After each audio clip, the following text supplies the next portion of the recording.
Temos estudado sobre os seres espirituais na Bíblia e ainda tenho muitas perguntas sobre os maus. Excelente. Vamos falar sobre Satanás e os demônios na Bíblia. Vamos começar do início. Em Gênesis 1, Deus cria uma linda realidade ordenada a partir de trevas e desordem para que a vida possa florescer. Ele escolhe os seres humanos como seus representantes para governar sobre isso. E 7 vezes chama isso de bom. Vejo essa bondade muitas vezes no mundo em coisas como a beleza e a verdade, amor e generosidade. Mas em Gênesis 3, encontramos uma criatura em um estado de rebelião contra seu Criador. Ainda não sabemos por que ou como ele se rebela, mas quer arruinar o mundo bom de Deus para outras criaturas. Essa coisa é um problema. Sim, essa criatura é o primeiro retrato do mal na Bíblia. Ela distorce o que Deus tinha feito para o bem, arruinando e arrastando a criação de volta para as trevas e desordem. Então os humanos se unem ao rebelde espiritual, o que os leva de volta ao caos e morte. E a partir desse ponto, a rebelião humana é unida à rebelião espiritual. E a história bíblica mostra como isso fica se repetindo.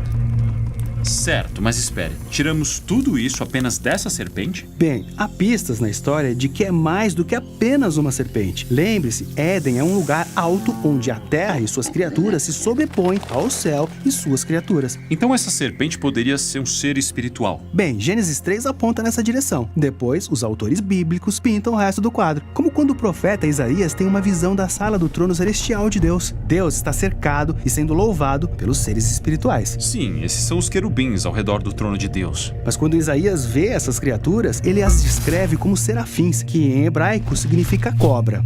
Então a serpente é como um antigo membro da equipe da sala do trono de Deus. Então por que ele está falando com os humanos? Bem, o profeta Ezequiel interpretou essa figura como um rebelde espiritual que não queria viver sob a sabedoria e a autoridade de Deus. Ele queria ser Deus. Certo. Essa é a mesma tentação que a serpente coloca diante de Adão e Eva. Exatamente. Ele diz que eles poderiam governar o mundo como Deus, mas por sua própria sabedoria. Então todos eles foram expulsos do jardim.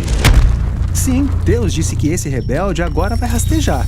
O que acontece depois disso? Bem, os autores bíblicos oferecem pistas sutis de onde esse ser está agindo nos bastidores, encorajando divisão e ódio entre as pessoas. Eles também usam diversas imagens para descrever esse ser.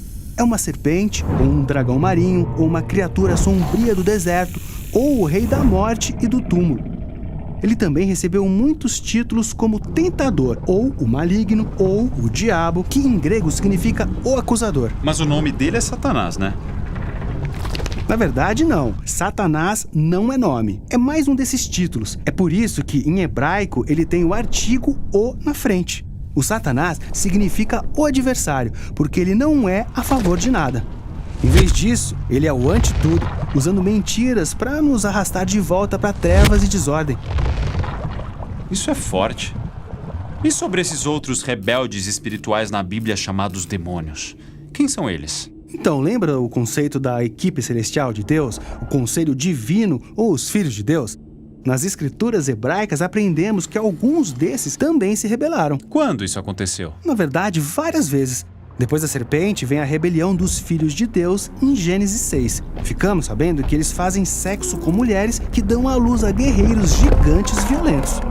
Certo, os Nefilins. Esses são provavelmente os personagens mais estranhos de toda a Bíblia. Bem estranho do seu ponto de vista, mas os leitores antigos sabiam muito bem o que estava acontecendo. Os reinos antigos perto de Israel diziam ser fundados e protegidos por reis guerreiros gigantes, que eram meio homens, meio deuses e cheios de sabedoria divina.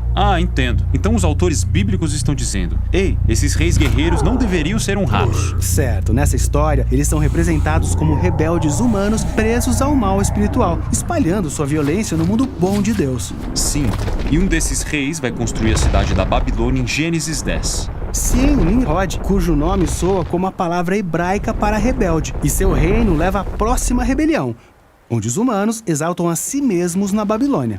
Mas Deus dispersa essa rebelião. E quando Moisés, em Deuteronômio, lembra essa história, ele diz que foi o momento em que Deus entregou as nações para adorarem a legião rebelde do céu, os deuses do dinheiro, sexo e poder militar. Moisés é o primeiro a chamá-los de demônios, ou seja, seres espirituais inferiores. Então os demônios são forças espirituais agindo por trás de estruturas corruptas de poder humano. Sim, mas na Bíblia eles também trabalham no nível pessoal, incentivando e explorando a ganância e o egoísmo da humanidade, bem como a fraqueza de nossos corpos mortais. Na Bíblia, o mal espiritual está agindo em tudo que arraste a boa criação de Deus de volta para o caos, as trevas e a morte.